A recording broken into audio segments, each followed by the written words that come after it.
Today we're going to make a video on the ultimate garden system. I've done these for about 20 years and I've probably had 40 people that ask me over the years how to make these things, and I've always said I'm going to make a video, show you how someday. Finally getting around to doing it, and I apologize if there's some background noise. We are right on Route 6 Main Road here in beautiful Killingly, Connecticut. I want to point a couple things out. My first video, I apologize, it's a little budget. I don't have a script to read off, so if you see me looking down at paper once in a while, that's why. I'm going to condense the video. I'm going to make it short as possible for you because I've seen videos before on other things and they're too long. You know, they're showing you all these steps, how they did them, the whole thing. I'm just going to say, this is the step, this is what you do, this is where I get my materials from. And we're going to start off by introducing you to the container system. Right now, it is a container system. It's probably the best system I've ever seen, and there's nothing like it really. A lot of people don't garden because of time or space. They don't have the space and room to do it, or they don't have the time and energy to put into it. I mean, when I got my first ones, all I had was a deck. I had no place to put them, which is why I got containers. I was so impressed with the ones that I had bought originally, and in the comments down below will be, you know, if somebody does not want to make these and they want to buy them, they're out there. You can find them, certainly. They are pricey, which is why I make mine. I'm a do-it-yourself guy. But they worked so good, I was so impressed with them that I just literally started making them myself. I did make some ones, and I'll show you them after. They weren't so good, and I worked my way up to these ones here. I actually developed this system. I mean, somebody else may be doing it out there, but with the materials-wise, I developed it just as a budget home one that you could make. I will point out, I obviously did not invent this system. I don't want to take credit for that. Somebody else did, and it's a great system. If you buy it from them, that's awesome. I did. I'm going to show you one reason why you should probably buy one in the middle of the video when we're making it. Contaminated soil. A lot of cities have contaminated soil. They have an empty lot they could grow a garden on, but it's contaminated, whether it's lead or chemical toxins, so from a former mill or something. So this is why container systems work for there. I've seen them grow on balconies where they're actually coming down like that and growing into their neighbor's property below them. I actually moved to the country where you would think Foster, Rhode Island had a ton of land. I mean, there are places you can grow and farm in Foster, but a lot of it is rocky. I was right on the mountain, and I could literally had 6 acres. I couldn't grow a garden. So this is why I expanded my original 3 containers. I thought I was going to go back to traditional gardening, and once I expanded the containers, then I realized, wow, these are actually better than any traditional garden. At home right now, I have both. I have a traditional garden and I have my container system garden. I don't usually try to just grow things that can't grow in the containers in the garden. You'll see, but over here, this will outproduce probably 3 times, maybe 4 times certain plants the amount. So if you have a 20 by 20 garden and maybe a 30 by 30 traditional garden, it's still going to outproduce it by 3 times. And you'll see that because my other one's smaller. Special. It's not like you've taken a media or soil and thrown it in a container and just put your plants in it and let it grow. The whole key to it is you're not in charge. You're the gardener. It's the plant that's actually running the show. Once we make the system, it takes as much water as it wants. It takes as much food as it wants when it wants, and it's in control. That's really all you're doing, and you'll see the difference. It's remarkable. I've literally, my first plants that I did, and didn't know what I was doing back then. I just got plants from wherever or seeds from whatever. They probably weren't even organic. And also, I use heirloom. I strictly use heirlooms now. But my tomato plants, the first year, I realized I used potting mix from the store that was store-bought. Usually that does a lot more for the first 3 months. It gives it a lot of something, I don't know, steroids or food, because it grew. I had 12-foot tall tomato plants. Some people may be saying right now, that's a little exaggerative. No, I'm serious, it was 12 feet. I know it was because we had to get a lattice. It grew so high. I put the lattice there, and then it grew over that by about 4 feet, and the lattice was 8 feet tall. So, I mean, I literally had somebody come over one day who was a gardener, a much better gardener than me, pick it up at the top, and he's judging like this, and he could see it was about 12 feet tall, roughly. So, I've grown other years that they're 10 feet tall. I've grown them where they're 8, And I noted one year where I went to someone's house who was probably a little pretty decent gardener, and I seen all his tomato plants. They were 3 feet tall and scraggly, but it was a very bad year for tomatoes that year. I forget what year it was. And I actually had, I think they were like 8 feet that year, my plants, and they were just full. They weren't scraggly at all. So you can see the difference between them. One of the other benefits of it is the weeding. If you have 99% of the weeding is eliminated, you have virtually zero weeding. The watering is much easier, and it uses about 80% less water than traditional garden. So you're conserving water at the same time. The wicking system is what it is. Wicking system, so once you plant your plants, the first week you're going to have to water, probably every day, the soil on top, which will be a fabric. And you're going to do that because it's not established yet. Let the roots grow. The roots, the plant is, and I tell people, be the plant. You got to be the plant. The plant will actually sense that there's a reservoir of water down there, and it wants to go to it. So once it gets the roots down there, it just takes off from that point. And I don't know how many weeks it takes, but like I said, until your wicking system's established, you really want to, keep it wet on the top. You can't overwater it. I mean, I've seen seasons in the beginning of the seasons where it just got so much rain, people's gardens were just terrible. Not a problem with these at all. It just, if it gets too much water, you're going to see how it eliminates it through the drain hole. The space that people need, when we get to my house, you're going to see where I put it.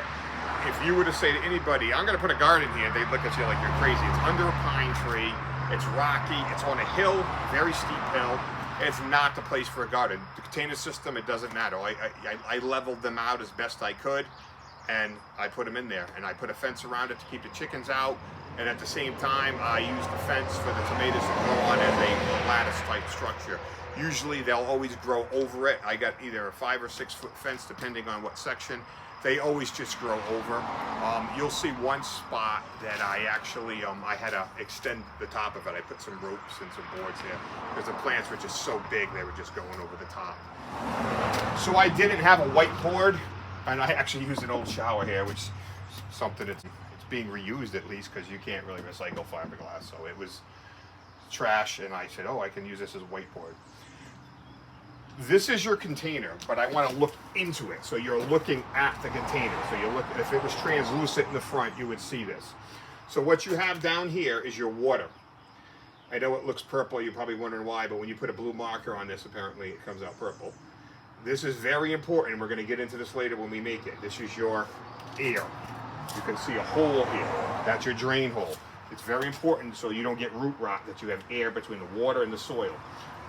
This orange line, and I just used orange because the only one I had, is just to show the grid. There's a grid there. It's holding up this here. That's all your soil, and obviously you got your plants on top, and down here is actually supports, which hold that up, which will actually sit in the water on the bottom. Okay, I'm just going to touch a little bit more on the wicks because they were important.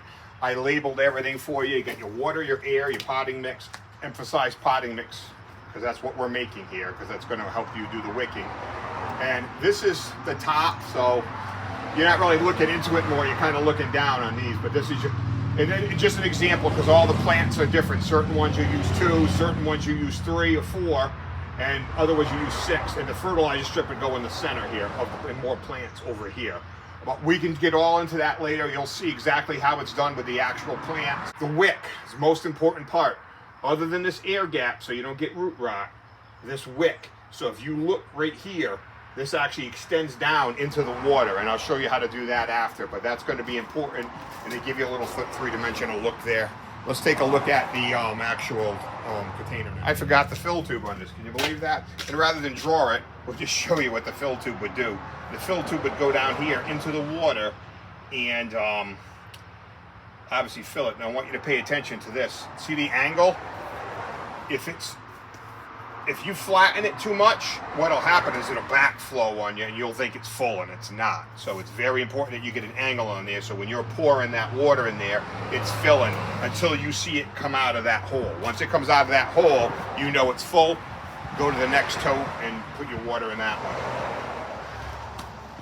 I apologize, the sun is just beaming me and I cannot see anything, so if the camera's off, I can probably try to edit it after. This is your container. This is the best one they make. You can buy it at any of the big box stores. And what I did was I measured 3 inches up and I drilled my hole. On the inside, I got my fill tube, which I'm going to show you how to get this stuff and make it.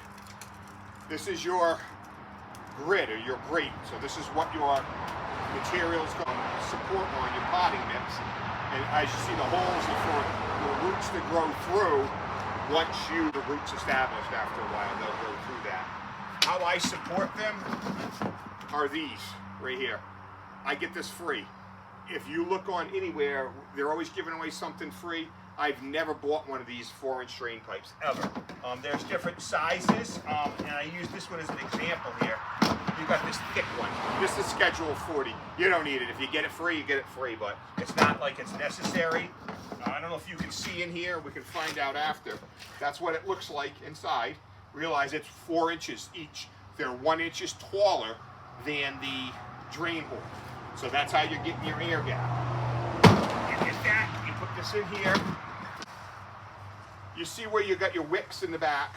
It's cut out for the wicks. And then you got your hole for your fill pipe right here in the front. That's what it is. It's kind of knocked around a little, so this one's kind of back. When we put the potting mix in, you will see the importance of the wicks. We're going to pay much more close attention to them there. But that's pretty much it. It looks simple to build. It is simple. It's just extremely time consuming making the grate, drilling all the holes. I mean, cutting the 4-inch pipe, and we're going to do that in a minute. It's easy. The fill pipes are easy. The hole, the drain, it's all easy. Drilling that's just time consuming. I've gotten better through the years, and I'm going to show you another tip I just came up with the other day on these grids.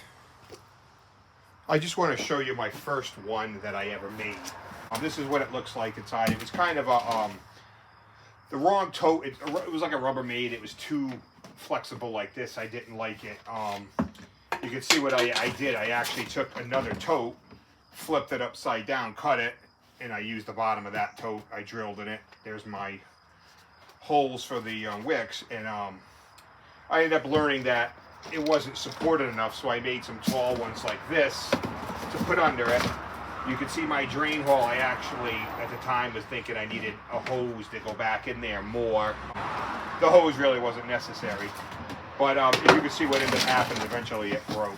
I definitely don't recommend this type of tote at all. The bigger, thicker ones are much stronger, much better. So the first step into making them is simple. I've measured 3 inches up where I'm going to have my drain hole, which obviously we know already. We've been through this. Is very important. Get done. Step 1's done. The next step is to go on to make the fill tube. As you can see the long piece here. I cut them up with that. If you look at this, that's from one of the originals. It's something that flimsy and cheap. It'll work. It's perfect. You can't beat that. It's thin. If you can't get anything, you could always buy this PVC pipe, which I got here. But I mean, this stuff is another thing I got for free, along with the 4-inch, which we're going to get to in a minute. But if you know of anything that would be a good idea to make the fill tub, leave it in the comments. Enlighten me, because I mean, I got this stuff for free. What I'm going to show you here is important. We talked about that angle. So if it's going in at an angle, because it's going to be a slight angle like this, it's going to be sitting like this, and that'll fill. But if it's spun this way and it's at an angle, you could see, because my angles wasn't enough, and it's going to backflow up, and it's going to trick you into thinking. So if it ever does backflow on you and it's spilling out here, just spin the pipe. I would suggest cutting this at a more of an angle.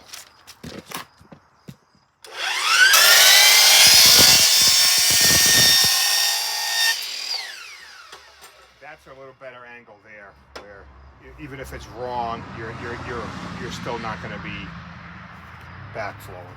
As far as the 4-inch pipe, this one's not Schedule 40, but you can see it's much thicker. And I actually love this one with the perforated kind. I love it. And it doesn't matter where I hit with my blade. The holes are only going to help you whether you land right on a hole or not. Either one of them will work. Once again, I got them free. If you look around, someone's always giving them away. They have no need for them for whatever reason. So, I mean, I've never bought one of these for these projects ever. So to cut the drain pipe, I use the saw. Don't use my tight saw because mine's got a lot of parts missing from it. It's this old piece of junk that I had here, so I have no choice to use it. But there's no safety thing here, so you would never do that. You can see what we set up here. It's a jig, it's a stop, so that way, once we measure 4 inches, we know where we want to be.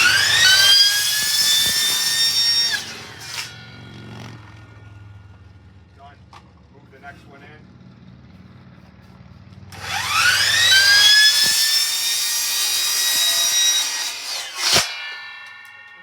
How easy this one cuts. Now, I probably went a little too fast there. I'm going to show you what happened. I chipped it. Use it. There's nothing wrong with a chip like that. Just keep going. So obviously, if you don't have access to a chop saw, then a hand saw, a hacksaw, anything will cut it. I seen a guy do something similar with a Sawzall. He wasn't making a box, but he had to cut pipe for something. He was just using a Sawzall, and he was doing schedule 40, so. 16 is probably perfect because you can space them out a little. I'll show you when we put them in after. The final step in making these is the grate, the grid, the top. You can see making pan over here, making those. You need a 5/16 drill bit. We're going to take a look over at the drill bits and see what type. Any one of these will work. They're all 5/16. I like this one. It leaves a nice clean hole, but it takes longer to go through, but it's probably worth it in the end. This one here didn't work too well at all. I don't know what the issue was. This one here, I mean, it's the same as, you know, probably any of, this is a newer style here. You can see it, but they all work. I kind of like this one. I used this one a lot the other day. As far as your screw guns that you're going to use, you got an 18 volt and a 12 volt. I would recommend a 12 volt because when I say you're drilling a lot of holes, you're going to get carpal tunnel if you're doing, you know, if you decide to do 10 totes or even, we'll keep it 9 totes, you're gonna feel it, you know, drilling all these holes. So looking down on the tote, you could see I marked it off. Where you'd have your wicks, and I just so I'm not drilling there. In the past, what I've done is I just picked a spot and just drilled. And the reason we're not doing actually drilling today is I did them the other day. Somebody was going to be here. She wanted to make her own, and I says, all right, we'll do the video. She can work the camera, and she couldn't make it. So, but I did mine the other day, so we're not going to physically see drilling a hole, but you get the gist of it with that. Now, I mentioned earlier in the video that one of the benefits of buying one of these, you know, actual containers from the places that sell them online is you could get the parts to see. You can see it's the same thing. It's got your cutout for the fill tube. You've got your cutouts here for the wicks. What I did the other day was I pushed it, held it in, and I used it as a template. And I just followed them right down and holding it in. It still took me all day doing this. I just found it much more neater when they were done. My holes weren't as sporadic. One thing you want to point out that's important is if you look like in these spots here, they're probably adding a little support. It's not absolutely full of holes. It's not foolproof. So just keep that in mind. If you miss a hole when you're drilling or here and there, it's fine. Trust me, it's fine. We're going to take a look at mine right now. What I did, this is the ones I did the other day, right here. Let's see where you can see it. But yeah, this is the one I did the other day, and I used that template right there. They came out pretty good. You notice how much bigger they are than those originals. This is one that I did in the past, and I didn't have the template. And you can see there's a lot of places with a lot more space here and there. I mean, overall, I did do good in them, but certainly not perfect. I think I got the hang of it after a while over here, because what I did was I just drilled all the holes in here, and then I just went and did all those ones. You notice over here, that's what happens because you got this raised surface here. You notice that when you're looking at them, there's a lot left on here. Not a lot, but I mean a little. It's on the edge. You're gonna notice what's gonna happen here is when we put it in our tote, it fits right in there perfect, just like that. That tote's complete. It's ready to go. We can move on to the next step. On paper, it looks easy. Those holes take forever. They're a pain in the ass. Somebody pointed this out before, and when you get to the garden, you're going to see all my totes. I drape my fabric over the top, and I use rope. Once again, the rope was free. So I use the rope and I tie it on there, and it's fine. His suggestion was to leave this off like this, and it snaps on, and it'll hold your thing in place, hopefully. I think, yeah, it looks like it still will. But I'll let you know if it's going to work, because I did 2 of these the other day. So the 2 new totes that we made are going to have this type of thing. And I can already see there's extra work involved. I got to go back and probably trim all this off, because it's not going to sit right on the fabric. You know, the fabric's going to be right there. But it's something we wanted to try. And the only other tip I can say is, you notice I'm doing 3 totes at once. This would barely handle 3, that bit, but some of the others are longer, and you want to do 3 at once. If you keep them stable, you keep them on here. I always do this first because it's the longest and hardest, and once I know it's done, it's all downhill from there. You want to obviously, what we did before was we took a table saw. When I say we, it was always been me. And I just put this right on the table saw. Vroom, vroom, vroom, vroom. Once I knew about what I wanted it, it's quick, it's easy, it's definitely efficient. This was a pain in the butt making this other style the other day where we try to leave this hole. And these are the tools I used just for these 2 the other day versus the table saw. And I started it with this. I just went all the way around it to where I thought it should have been. I did end up having to do some trimming. I mean, it might have been because I wasn't used to it yet, but it seemed to be some extra work in it. I could definitely see now, you know, having to go back, we're going to have to trim this up here. These pieces are going to interfere with when they snap on the fabric. But another thing, if somebody doesn't have all these tools, you can see that a knife will cut right through this. So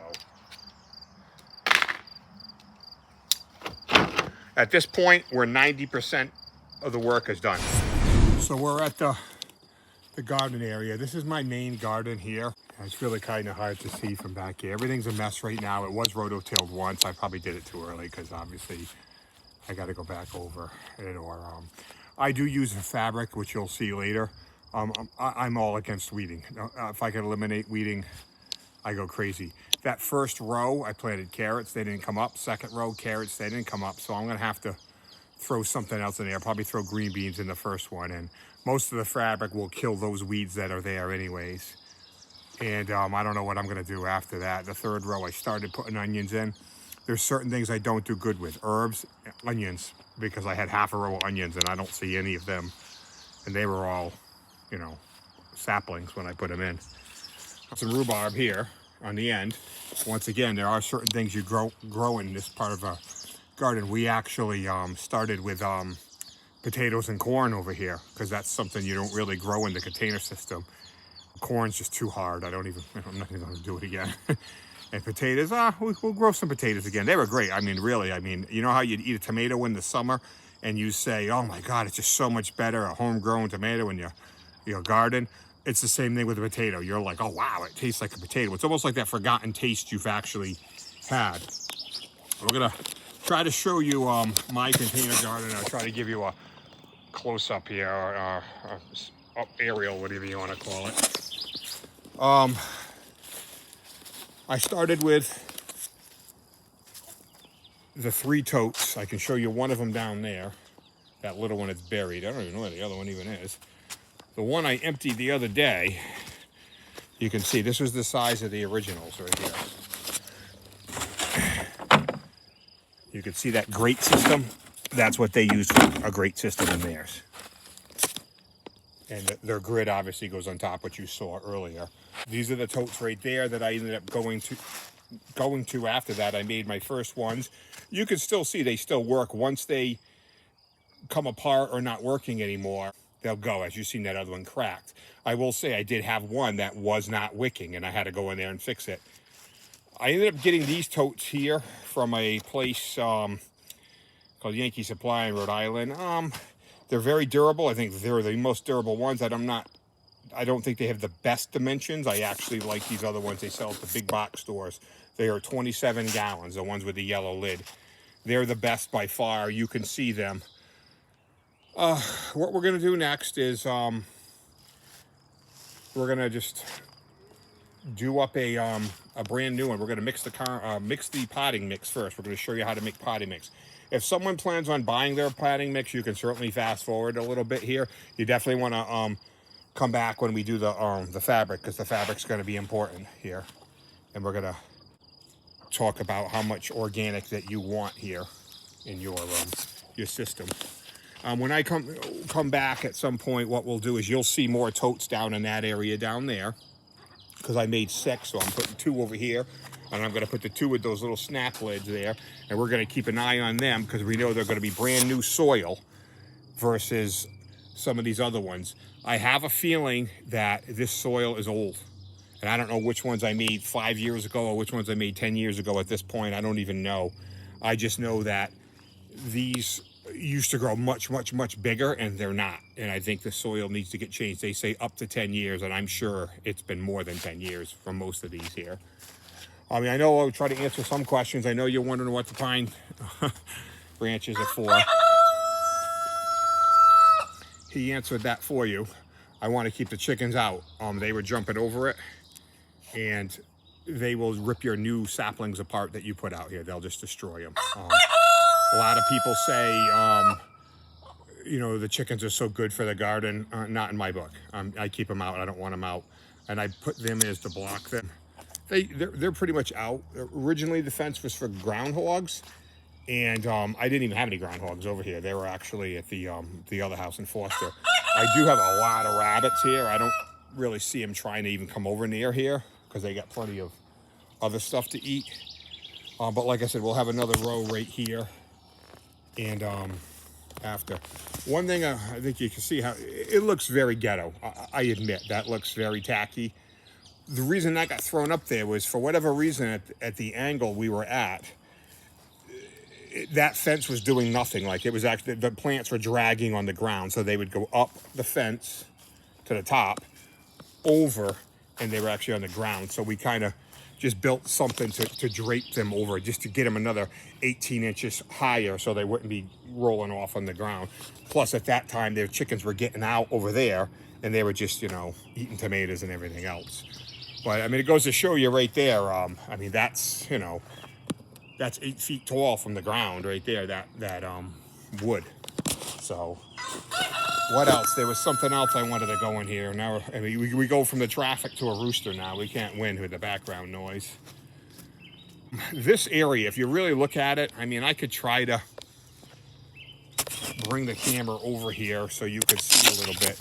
But it's important that you note that you would never put a garden here. This is just ludicrous. It's rocks in there. It's on a hill. It's under a pine tree. As a matter of fact, every year when I come out, the first thing I do is take the leaf blower and blow all the pine needles away. But it's just not a place for a garden. So when we make our extension of the video in 1 month, 2nd month, 3rd month, you'll see the difference, and you'll be able to compare it to this garden, like who's getting more produce, this garden or that garden. It won't be the same stuff. Like I would never plant tomatoes over here in the traditional garden. It's just, I wouldn't do it. All right, so we're making the potting mix. Main ingredient is going to be peat moss, as you can see. It's very dry, so we got to wet it. And you want to keep this whole mix wet as we're making it. We're going to make a small batch just for the video so it's quicker, but usually this whole wheelbarrow will be full, and I make it sections. Like I'll add a little second ingredient is going to be compost. You're usually doing about 50-50 of each. You can see this stuff gets very dry and dusty. You can see my arm, what it was doing. That's your main mix. The stuff we're going to add after definitely helps it and creates it a potting mix. Remember, you're not using a soil. We don't want a soil. We want something that's going to wick, which is why we use potting mix. Like I said, my first ones, I actually used Miracle Grow brand, and they grew 12 feet. I don't know if that made the difference or what. But cost-wise, there's no way. I mean, I'm going to go buy 40 bags of potting mix. It's just not going to happen. So I learned how to do my own compost, which really, it does add work to it. But once again, you're only doing it at the beginning. I would say that, although that's not true either, because you got to have enough made up, because every year you're going to need more, and we're going to show you why in a minute. So you just mix this up like so. Get it really wet. You want to get it so it's, you can see how it's already starting to get, it's not spongy, but it's kind of, what words you'd use, but we want it to be spongy after. You'd be surprised how much water this takes.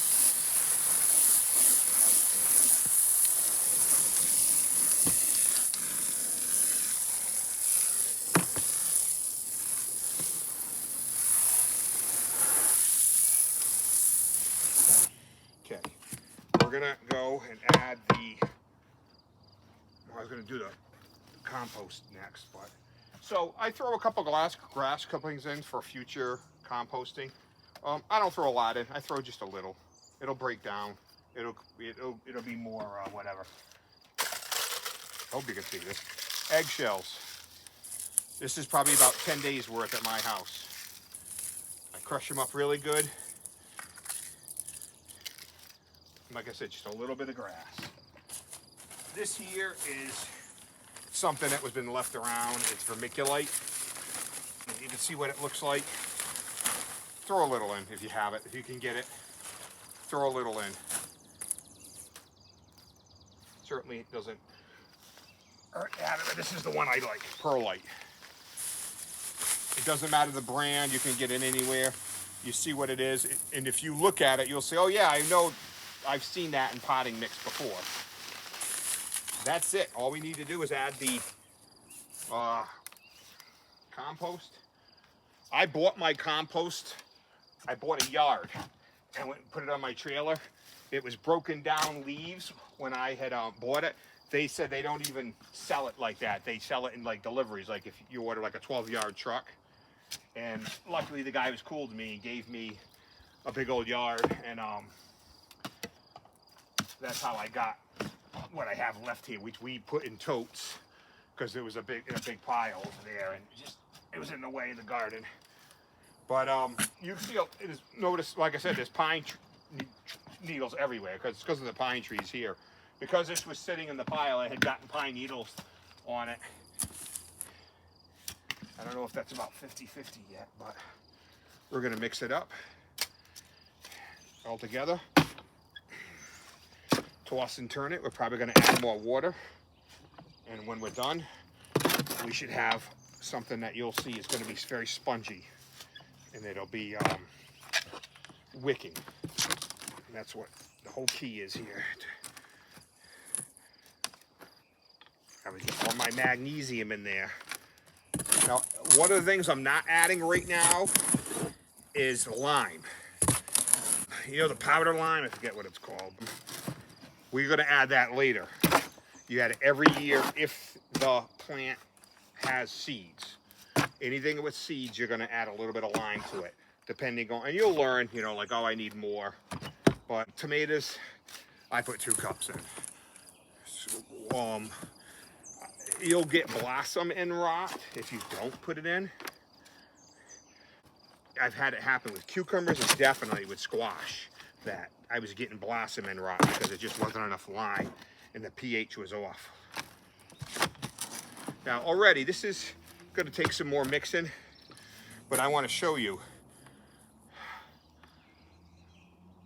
It's not bad, but you definitely want it to be, you want to feel it spring back when you're doing it, just like you would a bag of, you know, potting mix you bought from the store. This is going to need a little bit more work. We're going to mix it up, then we're going to put it in a bucket, and we're going to bring it in here and do our first brand new tote, and then we're going to repot one of the ones from last year next to it. So it's definitely, when I squeeze it now, it springs back. Like, wow, I can feel it doing that. I know I've got it perfect, and the peat did all that. One thing I would point out is I can feel it in the shovels, just doing it too. Once you start getting good, you'll definitely feel it. I can give you a hint too about the peat moss when you know you need more water, is if you start seeing like that color right there, it's dry. You need to get more water in there. So where I left off a second ago, that's all it needed was more water. That's all I did was add more water to this, and it was good to go. We're gonna fill up the bucket now. Just get that last little bit, and you know, you're turning it over a few times. It'll all blend with the other stuff there. That little bit I just threw in there, it'll be fine in a minute. We're gonna take a bucket, fill it up. It's better to bucket it, in my opinion, bringing it to your tote. Because I could actually fit the wheelbarrow through that gate, but it's not really applicable. We're ready to go. Let's go do a tote. So this is obviously the most important part, so I obviously had to include it.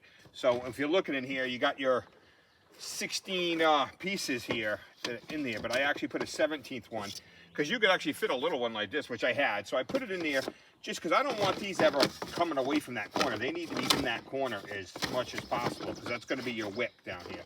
So we're going to show you how to do this. You grab a handful, you get it in here in the corner. Try not to spill it like I just did, but you want it, I'm squeezing it, by the way, okay? I'm squeezing it really good, because you want to pack this sucker good. This has got to be packed nice and tight. This is the most important part.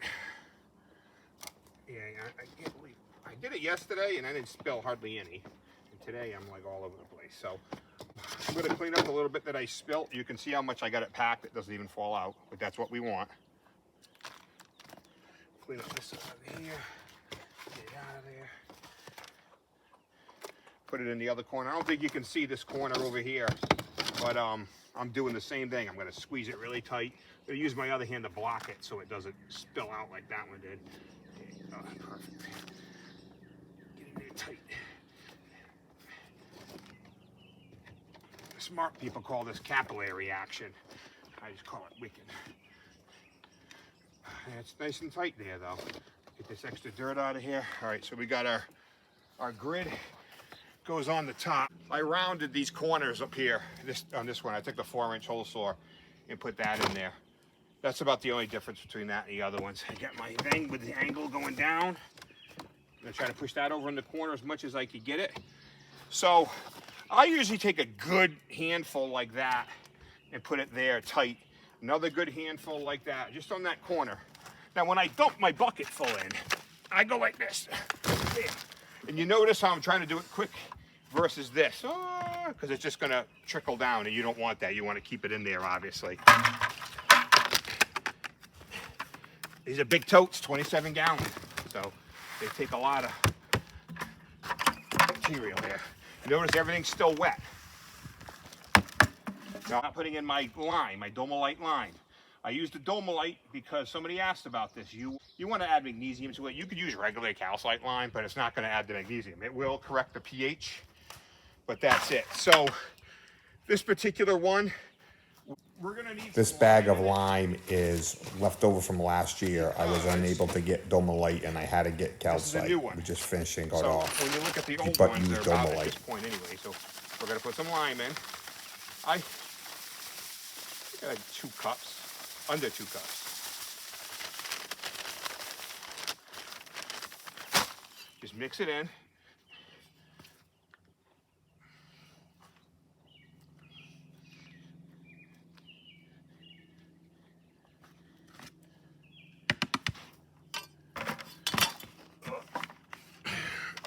finish it off.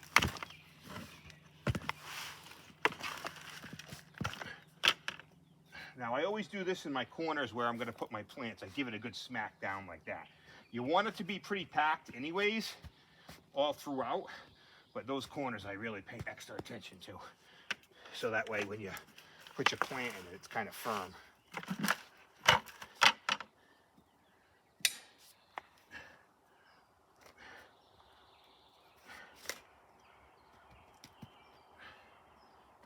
See a little bit of eggshell there. It's funny, talk about calcium and magnesium right there, you got that. They took $4. Crazy. Yeah, I got a little bit of rock mixed in here from our compost before.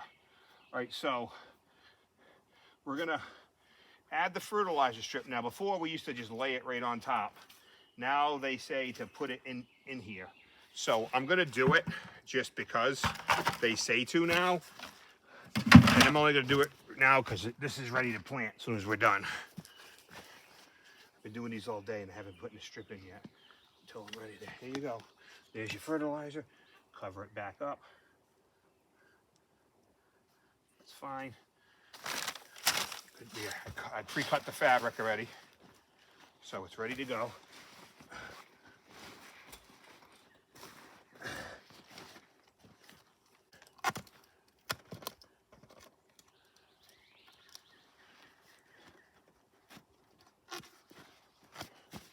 So that's done.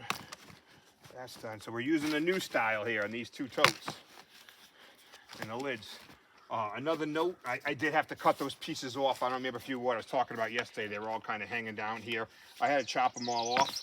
I will say this, that these things have been basted in the sun all day, and it cuts. You're probably going to use a butter knife to cut them.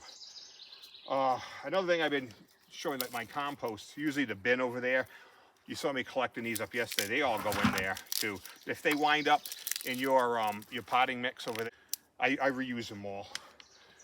That's it. That one's done. The next one will be the one from last year. It won't be a new one like this. Wrong button or something.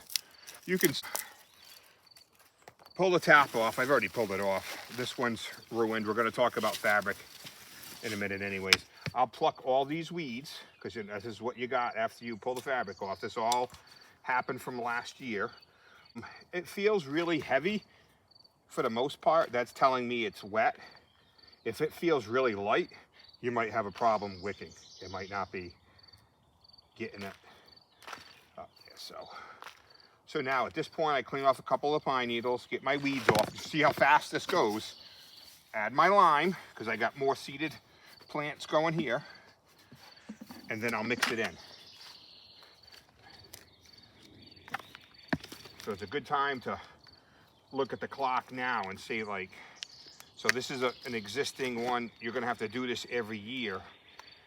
Let's just say from start to finish, it takes you, 2 minutes. Well, you guys mix up potting mix too, so. But if it's 2 hours, I have 50 totes now, once I get these new ones going.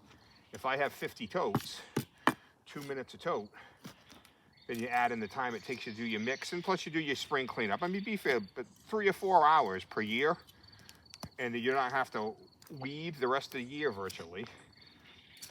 I think it's worth it to me. Go ask my kids how they like weeding the main garden. They'll be like, oh God. So that's mixed up pretty good. And we're gonna add some. Now, do you add some every year? Yeah, you lose a little through the bottom and you're gonna pull your plants out. And when you pull them out, you're obviously gonna shake off your, as much of the dirt as you can, but you're always gonna take some out when you remove the stalks. It's going to happen every time. You got that clock going? We're just about done with this one too. Here we go. That's good. All right, pack down there a little bit because you're gonna be putting your plants there. I can talk to you while I'm doing this. Tomato plants, you do 2. One there, one there. If this were cucumber, you'd have 4. 1, 2, 3, 4, but you'd have the fertilizer strip always on the far part from it. If you were squash, they've changed the squash, but I know back before, and I gotta look into why they changed it, but I have no problem growing 6 squash, 3 in the back, 3 over here, and then my fertilizer strip goes in the center, which will we'll probably do something like that after. This one's, other than the fertilizer strip, which we're gonna put in right now, so we don't forget. Other than that, it's ready to go.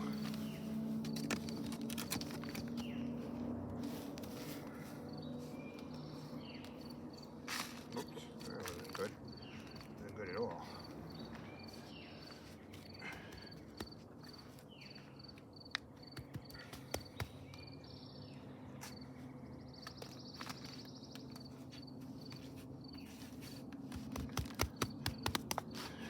That's done. I think our next step, we're gonna fabric. We're just gonna talk about the fabric for a minute. This stuff here, I don't know if you could really see it. It's old, it's beat the crap out of.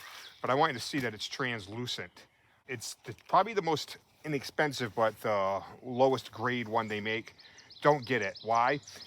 Because as you can see on some of these, and we'll show it at the end of this video, the grass will grow right through this, the weeds. They'll get underneath there and they'll come up, and you're not doing any weed blocking whatsoever. This one here, and I know you can't feel it, it's a little softer. It's not bad, it's probably a mid-grade. This is just a piece of it, obviously. Then there is what we're gonna use today, and I'm gonna probably just switch to this. It's probably the heaviest duty one. It's two-tone if you want it. It's thicker. I don't know if you could feel it and see it.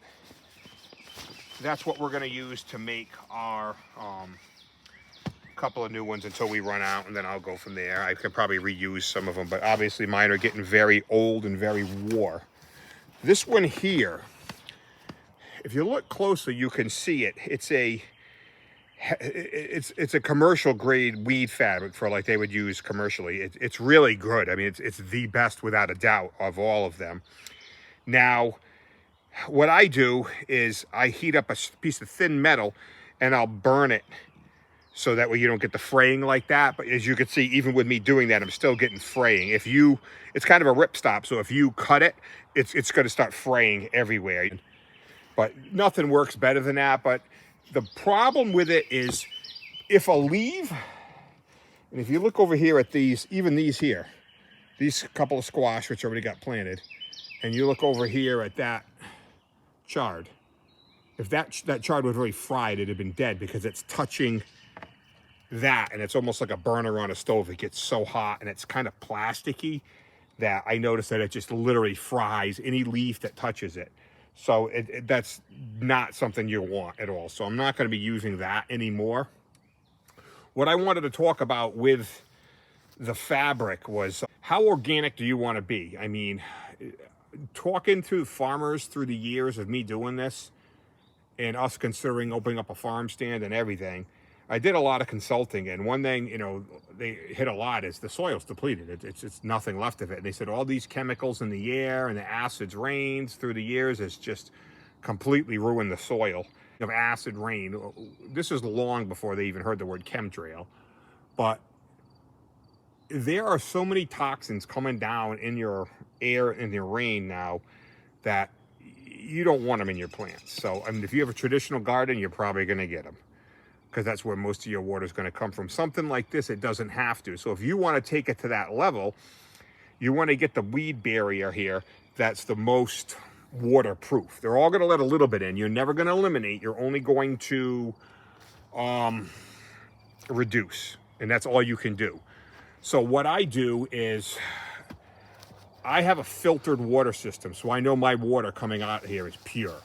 And if you have the same type of system, then you might want to, do what I do and just reduce as much of that water going in. Whereas somebody else might say, gee, I'm going on vacation for 10 days. I know I have to water, approximately, every week. I'm just saying hypothetically. Tomatoes suck up a lot of water, so you're going to be out there probably once a week. They might go 3 days without water. I don't think that's going to hurt them. I mean, a lot of plants do that. They start wilting a little.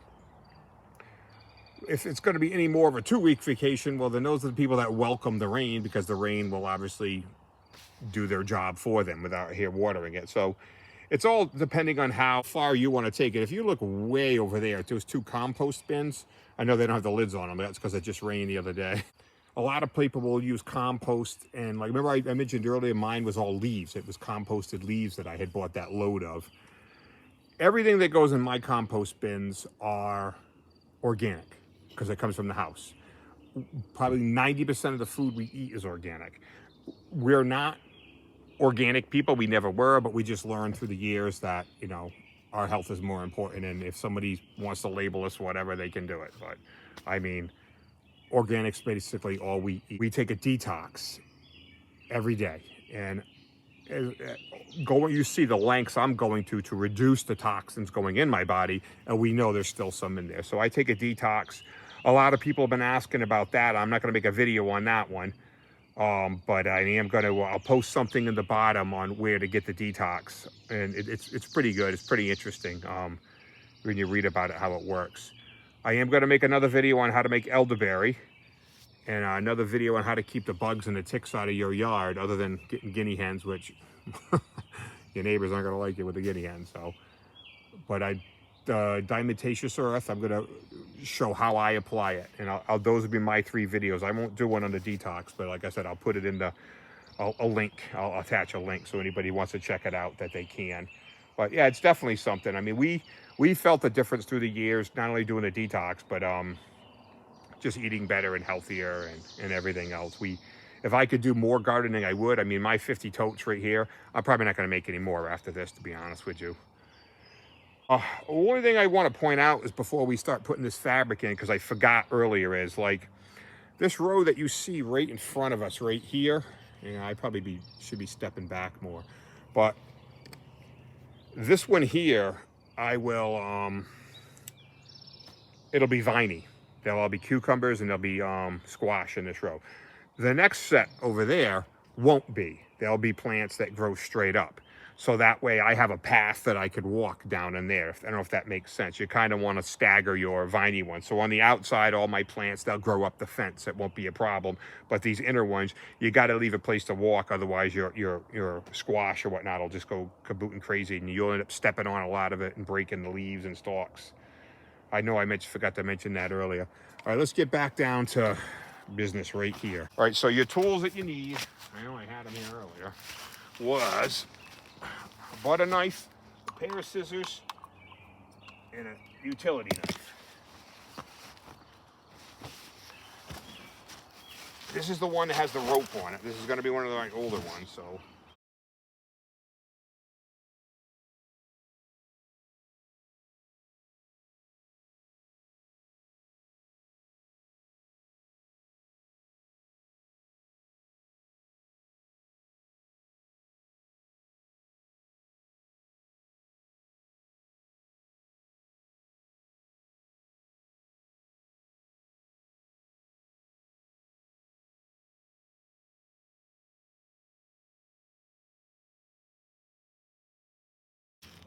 There's my axe. That's where we're going to put the plant. We're not going to do it in the morning because until morning we're getting kind of late out here. That's ready to go. We got our fertilizer strip in. We're all good to go. We'll do another one over there after probably with the a different, so it's not the 2, so you can see when we do the 2 rows. We're going to take a real quick peek at the system I have here. As you can see, this is what I start my seeds with. It's got a grow light. I use these, they're called root trainers. You put your seed in, but it gives it a long way to grow. They do go longer, but when we see the plants outside, I'm still a little behind because they're getting long and scraggly here. These, I did bad this year, so if it's got dirt in these here, these are just weeds. Those didn't see, they didn't come up. So literally out of 2 of these, a quarter of them didn't even come up because I got another one outside. These are obviously the ones that got planted already, the lettuce and the chard. I just jotted it down on a piece of paper like this is number 2. What it was I had some onions, which I didn't do good with, and some squash, which got planted. The chard got planted. You can see the lettuce. And I just let myself know. So, 14 and 13 were, the lettuce. And that way, if there's any confusion later on, obviously, sometimes when you got a lot of tomatoes, different kinds, you don't want to plant, just throw them in the ground and then have cherry tomato plants and then, none of the bigger ones or the paste tomatoes or whatnot. These here are the ones that were outside hardening off. They've been out here for a day or two. They're ready to go, definitely. You can see they're getting scraggly down there. That means they're definitely like they're ready to be planted at this point. I was definitely late on the squash. I had some squash out in the garden already because it was actually starting to get little tiny baby squash right in the root trainers. This is another root trainer here. This is my original ones I got. I thought they have their advantages here too, but peeling them apart and getting them out of there, it's definitely easier. But I still like the other ones better. But they're a little more flimsy and just whatnot. But there's my plants. Anything else? These are obviously transplants. Anything else would be direct seeded. For instance, beans. Beans always get direct seed. They don't transplant well at all. Green beans. I think what else? Now, obviously, with my squash and things like that, you just keep planting it every 2 weeks. You go out to one of your containers and put in your fertilizer strip. It should be ready to go. You know, if you get it prepped now, get it ready to go. Put your seed in 2 weeks. Like I'll put some more in today, and then 2 weeks I'll do it again of certain things. There's a lot I'm going to plant out there now. I'll probably get my winter squash going now too. All right, so we're going to do some peppers in this one here.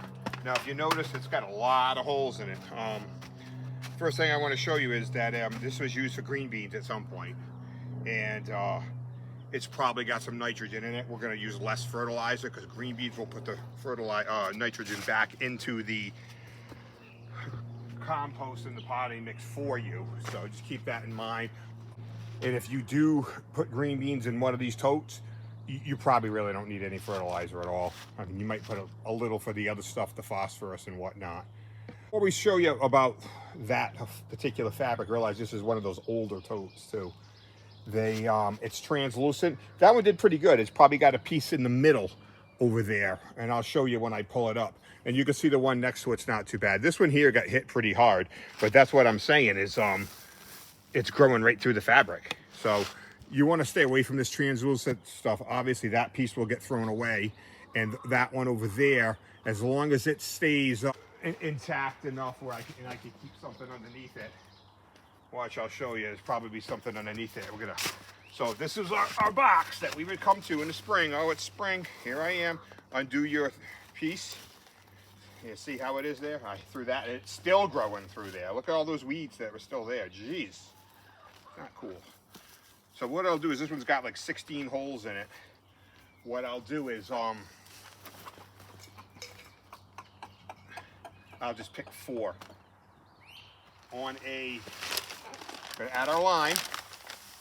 And yeah, I'm gonna add it because peppers, and I normally don't grow cherry peppers. I did last year, and these seeds are actually from last year. But I really wanted to make the stuffed cherry peppers, and I did it, and I used mild because my stomach, I can't handle the hot stuff anymore. So this tote, once again, as you see it, it's beat the crap out of. So it's like there's not much life left in this tote at all. As a matter of fact, if I'm going to be changing soil next year, when I do, this will not be around. But then I'm going to go down under 50 totes. Yeah. All right, so.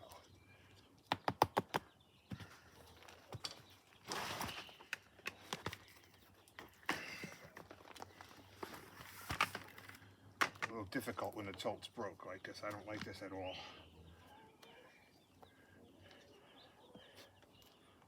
Yeah, I ran out of the eggshells, so I took just compost, because the compost is, my stuff that I made is full of eggshells. So I did that. It worked out good. I still got a ton of eggshells, and it's very composty, so I'm getting a little better with the compost, but definitely my weakness. I need one of those tumbler type, I think. All right, so here we are. We said we're going to use a little bit of fertilizer. This one's obviously going to go in the middle. Get the little worm over there. Always keep your worms in there. They're good for you. That's it. It went very lightly with it. And if the plants are huge, sometimes you can run into trouble with getting them back together and all that. And here, you know what I'm saying? Putting them in, because the bottoms are so thick. Like if you use a 1 gallon tomato plant that you bought somewhere, it might be a little more difficult getting it in. Some people might plant it now and then weave the leaves up through the fabric. But This here, they're all small, so I'm gonna put this right back on.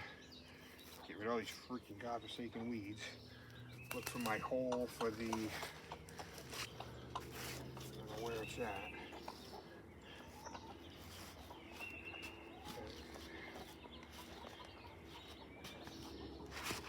Find our rope.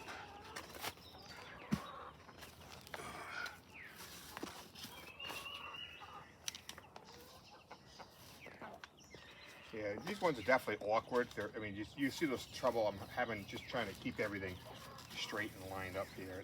They're a pain in the butt. So we're gonna go get our pepper plants and a couple tomato plants to show you how they go in. So simple. I'm sure you've got the idea. You're gonna put them in the holes. 4 and 4 for the pepper plants. We'll give you guys a show of this right here. You can see it on the computer. We'll try to get this somewhere in there. I don't know if I can take a picture of it or what I got to do here, but pretty much this is what your planting grid looks like right here. If you can see that, is you look at the second one, it's bell peppers. So this was for the original, remember? So don't be afraid of putting 4 and 4 in these things, because you're gonna have it by a mile with the because these totes are much bigger than the other one. So you actually have a few extra inches both ways. So we're gonna do the cherry peppers. It's kind of funny, I messed up. I just went and got these out of the thing. I'm gonna make a little hole. Now you know what the butter knife was for. Answered your own question, didn't it? I just dropped this one on the way over. Now here's something you could see. This is too dry. These haven't been getting enough moisture, because it shouldn't crumble apart like that right there.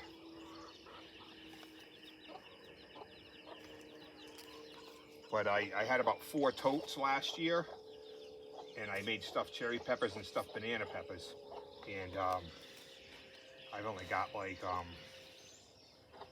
not even 2 totes worth over there. So when I started seeds, I wasn't doing a good job this year keeping track. It's not like they just didn't come, it's just I didn't plant them. This one here, I'm going to drag it out a little bit here because it's kind of close to the edge there. And if you need more dirt, don't be afraid to, you know, use what you have in here. That's all good potting mix. That's actually stuff that I bought from the store. It's 2 in 1. I didn't even realize it. If I could get these suckers apart. Yeah, see, when I get long roots like that, I'll definitely, you see me sticking my finger down there more, or I could use the knife just to get it down in there. Now, when you water these for the first week, obviously you're just going to give it from the top. They haven't got roots established, and I know I'm probably repeating myself, but I'm just so afraid that someone's going to be like, no, it didn't work. They'll work, but you got to keep this wet because the roots are not established yet. So you got to water it just like you would a normal garden for the first week. I'd say every day if it's sunny, and you don't need a lot. Don't get me wrong, because this fabric's going to hold water, I think. Hold it down.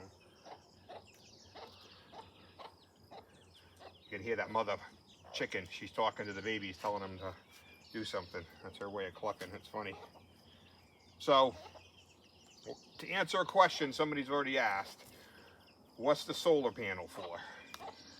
The solar panel is a solar-powered attic fan. It's over there on the chicken coop. And a lot of people might say that's crazy, but a happy chicken is a chicken that lays. And if they're under any distress, and forget cold, heat will do it to them too. So they have very good layers. I get a lot of eggs, and it's because of that being one of them, that solar panel. We actually bought them by the pallet for a bunch of properties. I still got a bunch. That in mind, if anybody wants the pipe, the white pipe, and you live local to where I'm at over here in Northeast Connecticut, I mean, I got some extra. I mean, if you can't find any free, I got all that free, and I still got a ton of it, so I don't mind giving some away since I got it free too.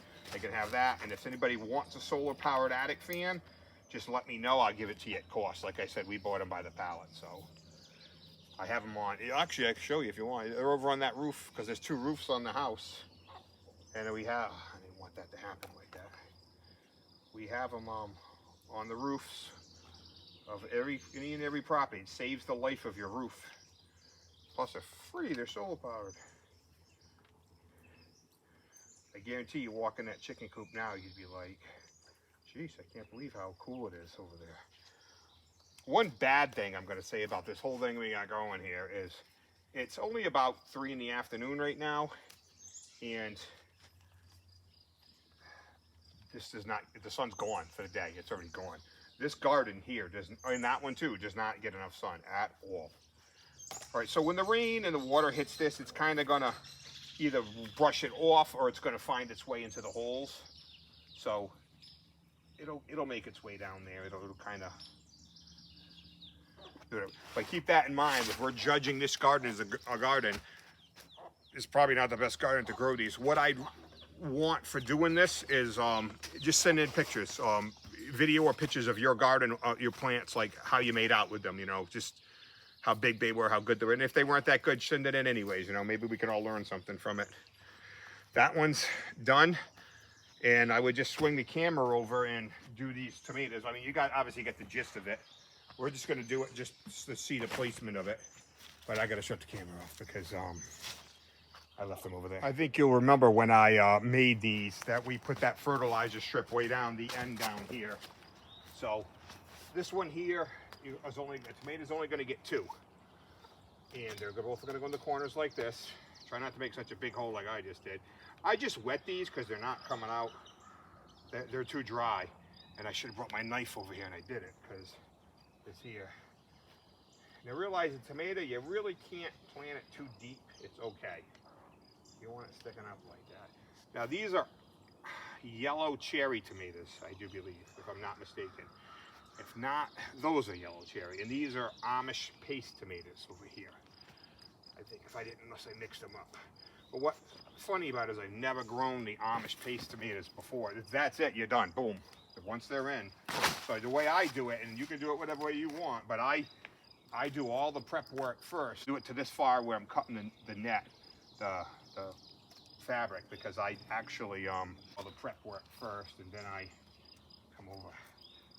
But I said you can do it any way you want. This might not, see, it doesn't want to go down in it because it's so tight. Really busting it up good in there now. I want it tight, but not that tight. And you look, that's what your root trainer does. Okay? All good roots. They'll all take right off now.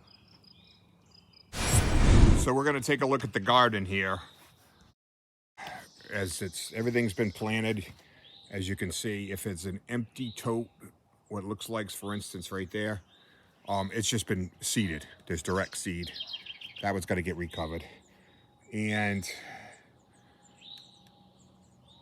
there's not much to see, as you can see. So we're just doing this so that way when we come back and look next time, you can see in like in a month what it's going to look like.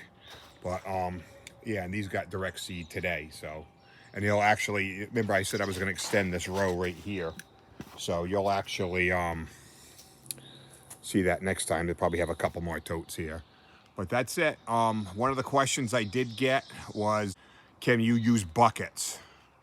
5-gallon buckets. They have an endless supply where they work. I would say sure. I mean, you could certainly do it. An advantage is going to be it's more maneuverable for you. I don't know how many plants you're going to get in there. Maybe 2 cucumbers, 2 squash, 1 tomato. I mean, that's going to be it. So, but you're going to have more pipes that you're going to use too. The drain pipe, fill pipe rather. We're going to not do anything with the garden, the main traditional garden today, because we want to get this video up and running, and I haven't had any time to work on it yet. So we can take a look at that later. And that's it. We'll come back in about a month and take a look at this. I ended up running out of this brown weed fabric, and I ended up having to go back because all I had was this stuff that we talked about that you could fry the plants, which you see I put a little bit of straw, little grass clippings, just to protect those plants, just in case that they fall over and they'll fry their leaves. So here's our bonus for you.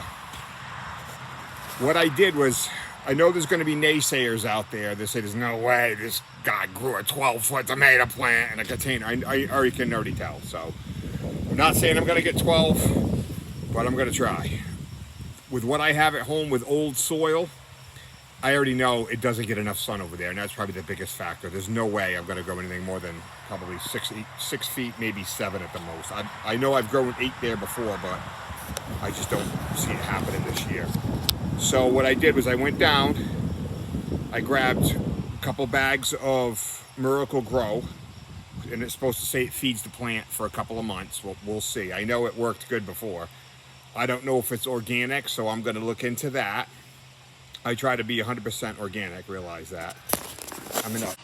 I also grabbed 2 plants from the big box store. They're both hybrids. I do believe they're both hybrids. And they're not GMO, so I'll take them for now. But obviously, I couldn't get organic.